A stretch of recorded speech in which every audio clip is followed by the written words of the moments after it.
Okay, so the following questions, I'm going to look at these and work through them. So what you're been asked to do here is to simplify these fractions. And if we have a look at the both fractions, we can see that we have some algebra expressions within the fractions. So what you have to do is you have to factorize whatever part of the fraction you can, and then see if you can simplify it. So if we have a look here at this, we look at question 1 first.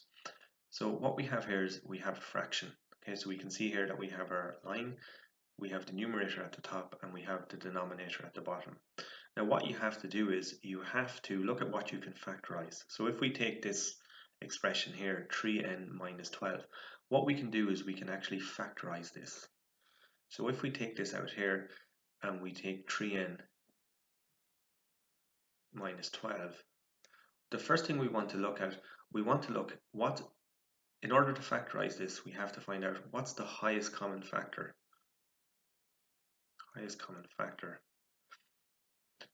For these two terms. So in other words, what's the highest factor that will divide into this term and divide into this term evenly. So if we look at these, we can see that the highest factor that will divide evenly into both of these terms is 3. So what does that look like then? So 3, we can divide this by 3 and we can divide this by 3. So what we have to do then is, in order to factorize this, we take the highest common factor, okay, and then we open up brackets like this. And what we have to do is, in order to figure out what we put inside the bracket, we take each of the terms and we divide it by the highest common factor. So if I take 3n and I divide it by 3, and I take minus 12 and I divide it by 3. So 3n divided by 3, that's just going to leave me with n. Okay, so that's just going to be n. So these two will cancel out. You're just going to be left with n. And if we take minus 12 and we divide this by 3, that's just going to be equal to minus 4. So minus 4n. So we've taken this expression and we divided both sides by the highest common factor. So we can put these inside the brackets here. So it's n minus 4. So we've taken this and we factorized it. So if I was to multiply this out, I would get this original expression here. So for example, 3 by n gives me 3n. 3 multiplied by minus 4 gives me minus 12. So what we can do then is we can take this and we can rewrite it like this. So this here is equivalent to, I might just move this over here. So this here is going to be equivalent to 3 times n divided by n minus 4. N minus 4, okay, and you can put that in brackets as well. So this here is equivalent to this. And basically what we've done is we've just factorized the top part.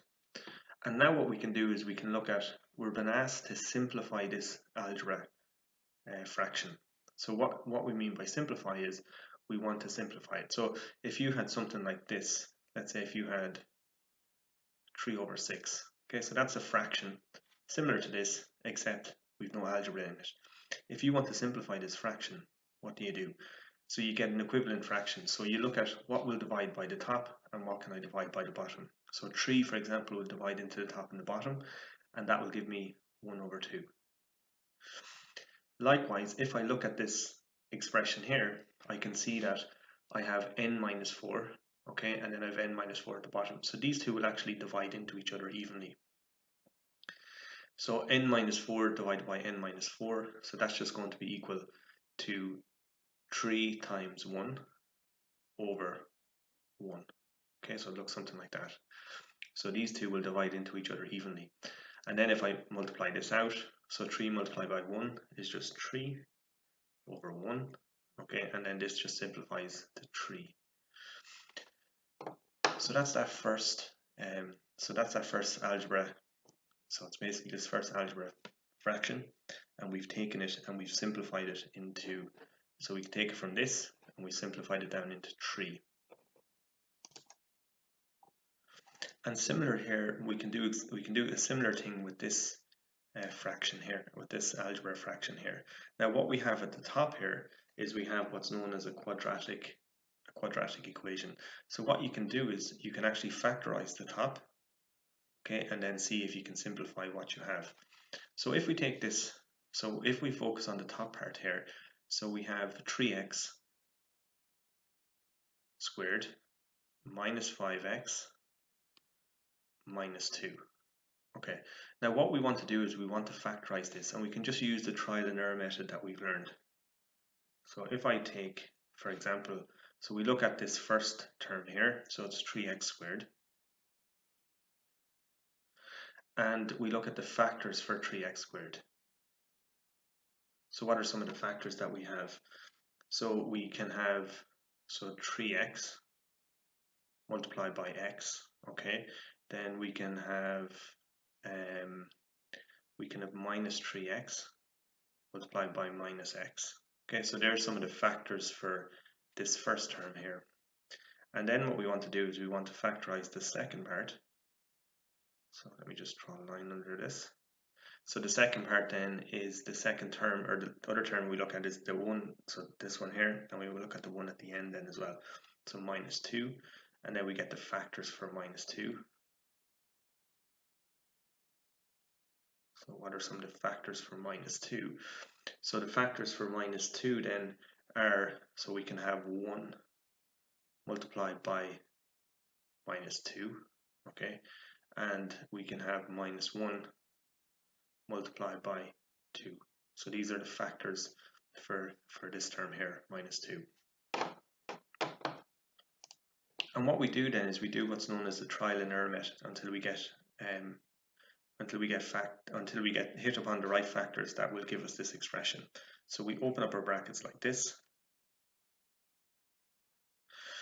And so we have two places. So we have the left hand side on both and the right hand side on both. So the left hand side, you're going to put in the factors that give you this term here. And then on the right hand side, you're going to put in the factors that give you this term here. And you just have to try them out until you hit upon the right factors. So if we try the first ones, okay, so what are the factor pair for 3x squared? So we have 3x, and then we have x. Okay, and then if we look at the first factor pair, so we'll try these ones first, and we'll match it up with these ones here for the second term, for this term here. So again, we're going to have plus 1, and over here we're going to have minus 2, like this. So now what you have to do is you just have to test these out and see does it work. So if these are the correct factors for this expression, when you multiply them by each other, it should give you this expression here. So what does that look like? So it's going to be 3x, so it's going to be this multiplied by this multiplied by this, and then you're going to have this here multiplied by this, and then this term multiplied by this. So let's work these out. So 3x by x gives me 3x squared. 3x by minus 2 gives me minus 6x. Okay, so that's that first part done. And then the second part then is plus 1 by x gives me plus x. So plus 1 by x gives me plus x. And then we have plus 1 by minus 2 gives me minus 2. And then what we can do is we can collect up the like terms. So if we take, so for example, there's no other like terms like 3x, so it's just going to be 3x squared. And then we have minus 6x plus x. That's just going to, if we're on minus 6x and we plus x, we're going to end up in minus 5x. And then we're just left with minus 2. So what we can see is that this factor pair, these pair of factors, they, when we multiply them by each other, give you this. So what does it? So what we can say then is that 3x plus 1 and x minus 2, these are the factors of, or factor pairs of this expression here. So the other thing as well, if I take this and I divide it into this, I'll get this, okay, and if I take this and I divide it into this, I'll take this. So remember the algebra long division that we done. So what we can say then is we factorize this top part of the fraction. So this fraction here is equivalent to 3x plus 1 multiplied by x minus 2. And then I can put this over this here, which is x minus 2. Now notice we've taken this, we've factorized the top part, so this is really the only kind of part that we can factorize, and we've created an equivalent fraction that looks like this. Now what we can do is we can start to simplify it. So we look at what can we simplify or divide into each other. Well, what we can do is we can take x minus 2 and we can divide it by x minus 2. So that's going to give me, so it's going to be 3x plus 1. Okay.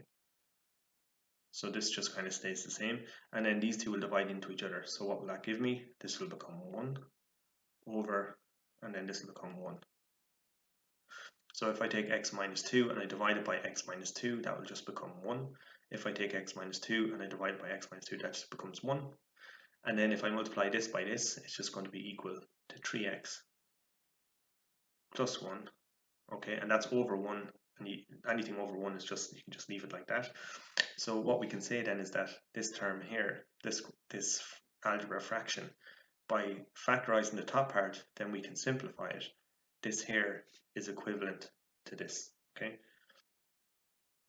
So what we're doing is we're taking this like kind of complicated fraction here, algebra fraction, and we've simplified it down into this here. So they're the kind of two kinds of questions that you can be asked in relation to using factors to simplify algebra expressions. So again, it's just kind of touching on the things that we've already done, and the only difference now, or the new thing that we've introduced, is these algebra fractions. So hopefully that makes sense, and we'll get you practicing and working through some examples of these. Okay, thank you.